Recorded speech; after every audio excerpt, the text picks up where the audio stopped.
Okay, so my reading was called Nasrid, Granada, and it was by Fletcher on pages 157 to 169. Now, there were a lot of people mentioned in the reading throughout the reading, but I was able to take away who I thought were the most important. The first one being Muhammad I, because he founded the Nasrid dynasty and he held the territory that included Granada, Jaén, Almeria, and Malaga.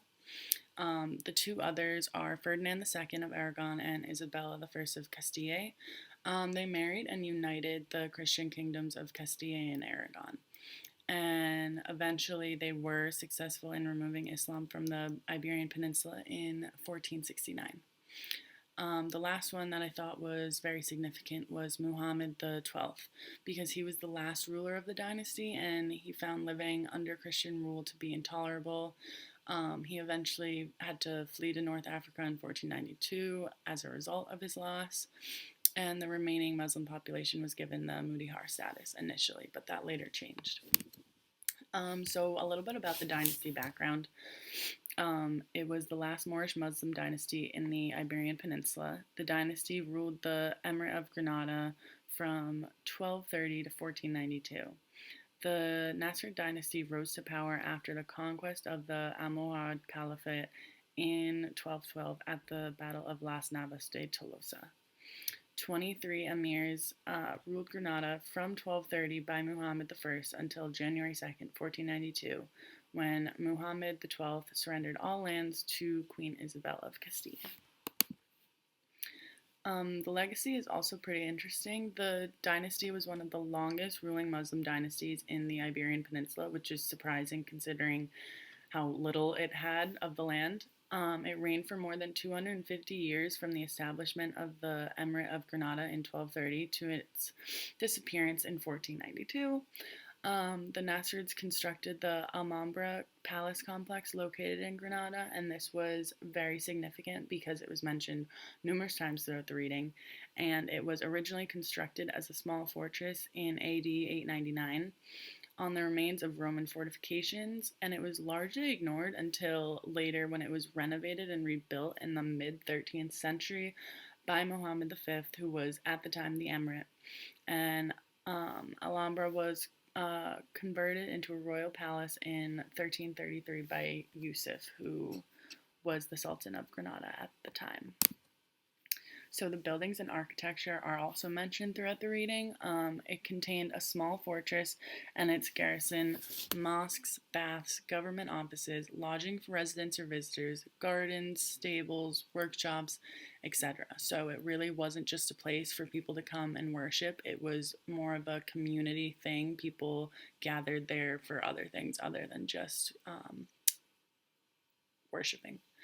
The style of the building allows the visitor to comprehend in concentrated form all the major elements in the Islamic agricultural aesthetic. That was from the chapter on page 161. Light and shade are maximized throughout the building's architecture, and the use of water is also very prominent because of how it reflects the reflections off of it. And as a result of the buildings and architecture in Granada at this time, it brought over masons, bricklayers, carpenters, and other labor workers to Granada. So the beginning of the dynasty. After the Battle of Las Navas de Tolosa in 1212, only a small part of Al-Andalus survived, which was the Nasrid Kingdom of Granada.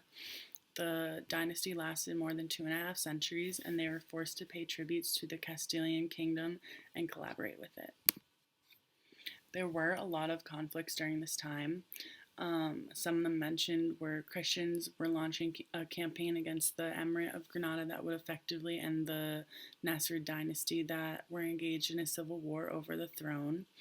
Abu I Hassan Ali, the reigning emir, was ousted by his son Muhammad XII, and as a result he retreated to Malaga, and civil war broke out between the competing factions. Christians took full advantage of this and continued capturing Muslim strongholds. Muhammad XII was caught by Christian forces in 1483 in Cordoba, and he was freed only after he swore an oath of alliance to Ferdinand and Isabella. Um, Abu I Hassan I finally abdicated in favor of his brother Muhammad XIII, and a power struggle with Muhammad XII continued. Muhammad XIII was later forced to surrender to the Christians, and Muhammad XII was given a lordship in the Alpurus Mountains.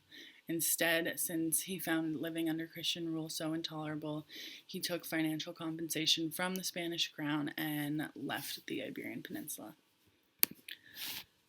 So, the fall, the Granada War was a series of military campaigns from 1482 to 1492. So, it lasted 10 years. And it was the reign of the Catholic monarchs, Isabel and Ferdinand, versus the Nasrid dynasty. And it ended with the defeat of Granada and its annexation by Castile. And as a result, it ended all Islamic rule on the Iberian Peninsula. The 10-year war was a continuous effort, but a series of seasonal campaigns launched in the spring and were broken off once winter hit. Grenadans were crippled by internal conflict and civil war, while the Christians were generally unified. The war also saw the effective use of artillery by Christians to rapidly conquer the towns. And on January 2nd, 1492, Mohammed XII of Granada surrendered the Emirate of Granada and the Alhambra Palace to the Castilian forces. So the aftermath. The surrender of Granada was seen as a failure to Islam and a triumph through Christianity. The treaty's terms for Granada's surrender were generous to the Muslims considering how little they had left. For 3 years, Muslims could migrate and return freely. They were not forced to convert initially, and they were initially treated with respect. Muhammad XII found it intolerable, like I said before, to live under Christian rule and soon fled to Morocco to continue his reign. Eventually, Castile started to revoke some of the more tolerant attributes of the treaty, and eventually mass conversions were ordered, which resulted in Arabic manuscripts being destroyed, and this later even sparked a revolt that ended in many Muslims being forced to choose between conversion, exile, or execution. So yes, that is the reading that I got. That's the chapter on Nasrid Granada. Hope you liked it, and thank you for watching.